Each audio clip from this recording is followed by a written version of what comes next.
welcome back to the channel. So in this week's video, we're going to be taking a look at the first race of the 2021 CalSpeed Karting Sprint Series. The first race of the year, we did it back on January 9th, and it consisted of our qualifying session, one heat, and then a main race. So we're going to take a look at all three of those today. Now, before we start, I do want to mention the wind.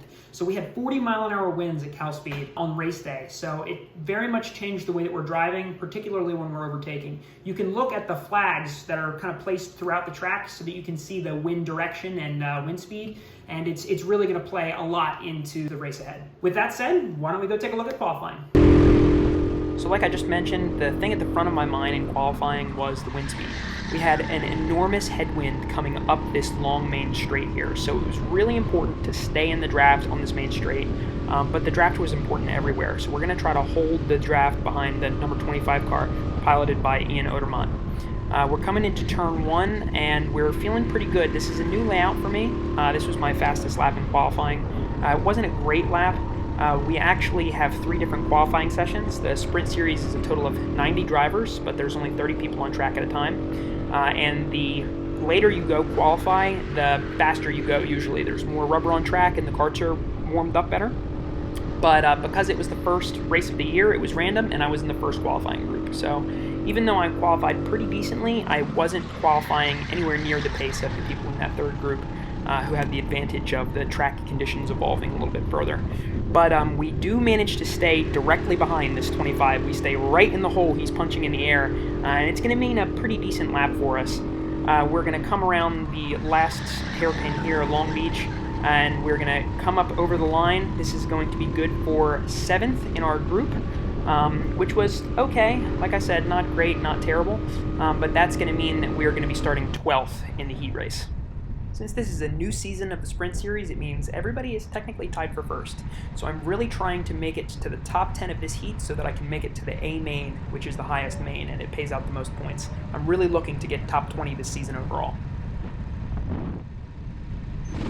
Green flag flies, and off we go. We try to give ourselves a little boost with that foot on the tire there, and it's going to mean that we're going to come up into 11th position, but not for long because the guy behind us actually eats us up there in turn 1, and we fall down into 12th.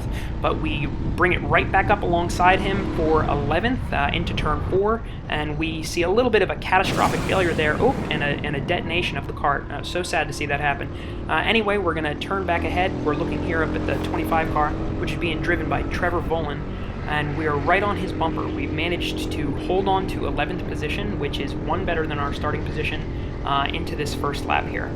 We're going to look to try to make a move into the Monaco hairpin, and I lock the brakes and I send it up into the side of this guy here. I immediately put my hand up, I shake my head. I'm pretty disappointed with that move because we lost a lot of space there between us and the 25. We're going to skip up ahead to lap 3, and we caught Trevor. We're right behind him, and he's a little bit offline here.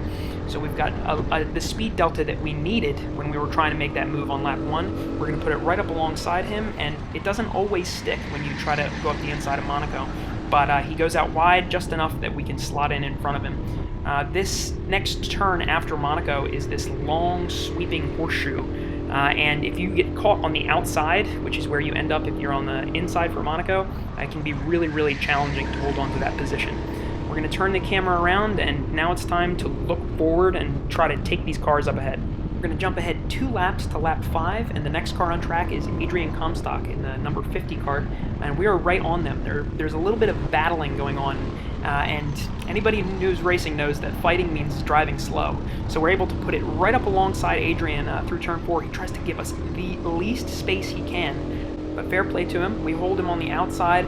He's not quite level with us, so when we come into the Nuotivo complex, he can't quite keep it. And then we're turning in through Silk, and there's no way he can hold it up alongside us. And we're just going to get essentially 2 free positions here, or so I think.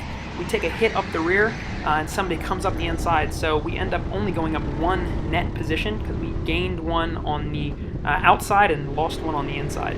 Now we're tucking in behind the 49 car. Since we started in 12th, now we're up 4 positions to 8th. So that's pretty solid, but more importantly, it means that we will be in the A main.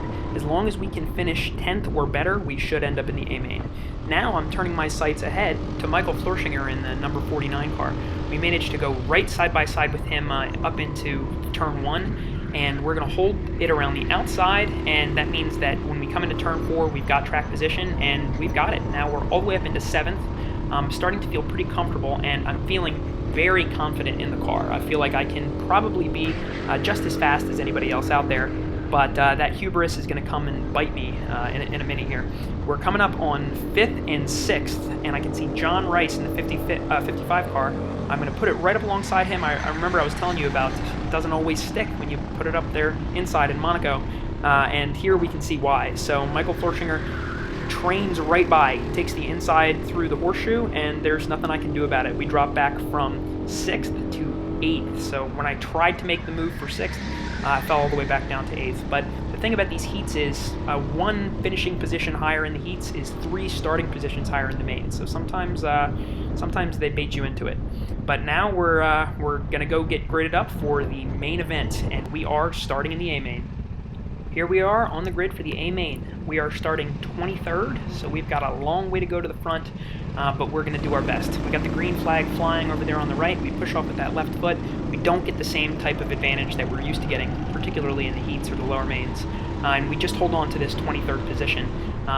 All these drivers in the A main are quite competent, so it's really difficult to find easy positions. You can see we've got a whole lot of traffic on the track. Ivan Martinez comes across my nose there, and I lose a little bit of pace. I was going to try to go up the inside there, but instead I fall back down into 24th. So now we're on a recovery drive. We have fallen below our starting position, and I hate that. I really don't like it. I can see somebody sticking their nose up my right side there, and I do not want to give them any room to do it.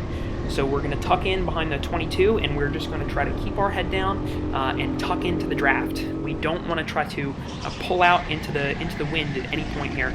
You can see my good buddy, the Stiglet, absolutely sends it with a pretty gnarly move up in Monaco. And then we've got my other good friend, Devins Baker. Go check him out on YouTube, GGR TL1.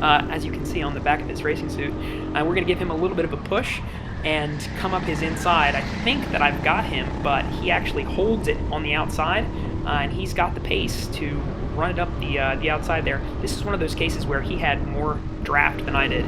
So we're going to tuck in behind the 22 with Matthew Justman, because I know that if I can hold it around the outside, I should be able to go up the inside of Devins in turn 4, and that's just what we do right here. In fact, we go up the inside of both of them, and we move up into 22nd position. So now we're finally at a net positive.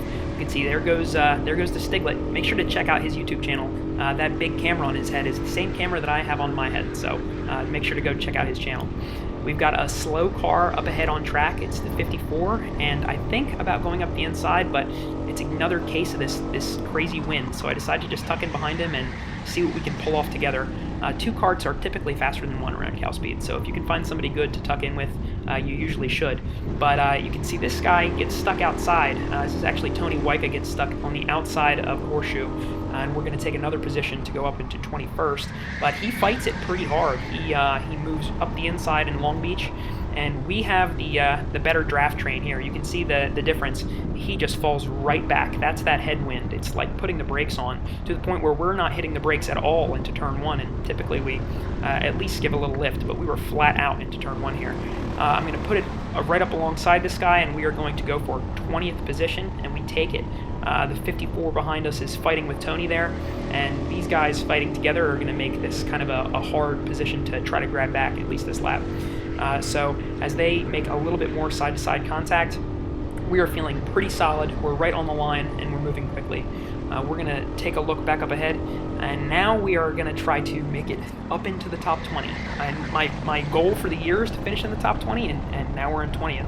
But there's a whole lot of traffic up here. We tuck in behind Michael Chen and overtake 1 on the outside, but then, oh my gosh, he slides right out in front of Vince Azua, and 3 people end up going up our inside. So we ended up going down 3 positions and up 4, which means we're net up 1 into 19th, coming up onto this start-finish straight and driving back into the wind. You can see Tony Wyka is right there, side by side, just barely, and you can see all of a sudden, now we are 3 wide. I put my hand up because they don't like it when you go 3 wide, but this guy pulls it off. He absolutely holds it around the outside and makes it past Tony Wyka. He can't quite get by me, but boy, was I thrilled about that. And then we can see the Stiglet taking the dominant position in that pack behind us now. This leaves us in 18th from 23rd, so I'm pretty thrilled about that. We're on lap 4 of 10, so there's definitely a long way to drive. but I'm pretty happy. It's always nice to go forward in the A main, and it keeps my confidence high. The times when I drive the worst are when my confidence is low. But then Jack McNeil absolutely sends it up the inside in the 24, and Stiglet loses out the most there. He gets overtaken by 2. I managed to hold on to that position, and I can keep them out wide enough that they can't take it, and I'm keeping the corner closed enough that Tony can't come up my inside. Ooh, a little bit of contact there, and then we come back into Long Beach, but it looks like I have got the exit, so we're going to turn that camera back around forward and see if we can't hunt down some higher positions. We're going to skip ahead 2 laps here now, and Tony Waika is not giving me any room to breathe. He has been pushing on my bumper pretty much since he caught up to me on lap 5. And now he's going to look for a position through Monaco, but again, this is another case of you cannot overtake up the inside of Monaco. It's just not a consistent pass, and then he falls back behind Jack McNeil. So I'm super thrilled about that because Tony Waika, he's very, very fast. I don't really like to have him behind me if I can help it. So as we take a look behind, we've got somebody new to be worried about. And that somebody is Aiden Villancourt, who is in the number 28, and he's about to give me a run for my money.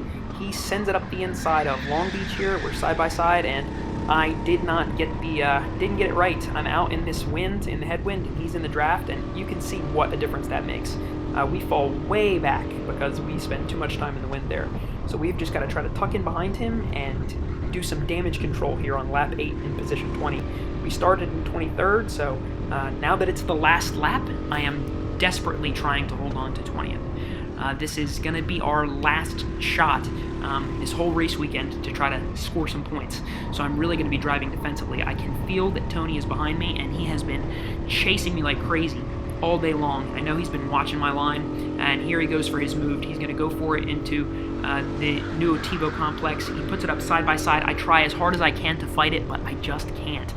He ends up extending the track out, and he's just got more speed. He's carrying way more speed through Silk. And then I look up my inside, only to find Jeremy Aldridge putting it up my inside for Monaco. Now, I'm really, really hopeful that he's not going to be able to hold it around my outside, but he does. He manages to just keep a quarter of his kart out, and he maintains the speed advantage so that he's going to try to put it up my inside again in Long Beach. This is his last chance to take a position, and this is my last chance to hold it. He ends up making it just a bit ahead of me, and now it is a drag race to the finish. We're both tucking, getting as small as we can in the kart, going into this headwind, and we inch him out by the smallest of margins. That was actually 2/100ths of a second. I finished 14.441 behind the lead, and he was 14.460, so that's pretty much as tight as it comes. Anyway, if you enjoyed this video, make sure to like and subscribe with notifications, and I will see you next week. Is the camera still on? Say hi. Hey, these guys came to CalSpeed because they saw this. Good luck, guys. Good luck on the Tin Man.